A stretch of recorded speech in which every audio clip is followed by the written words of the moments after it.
شروع اللہ کے نام سے جو بڑا مہربان نہایت رحم والا ہے۔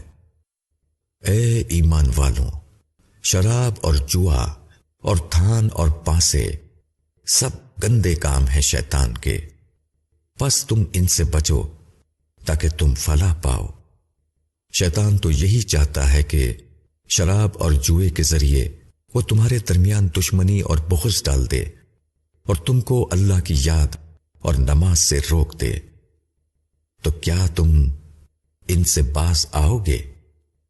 اور اطاعت کرو اللہ کی اور اطاعت کرو رسول کی اور بچو۔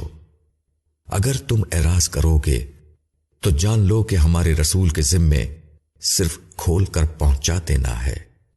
جو لوگ ایمان لائے اور نیک کام کیے ان پر اس چیز میں کوئی گناہ نہیں جو وہ کھا چکے، جبکہ وہ ڈرے اور ایمان لائے اور نیک کام کیا، پھر ڈرے اور ایمان لائے، پھر ڈرے اور نیک کام کیا، اور اللہ نیک کام کرنے والوں کے ساتھ محبت رکھتا ہے۔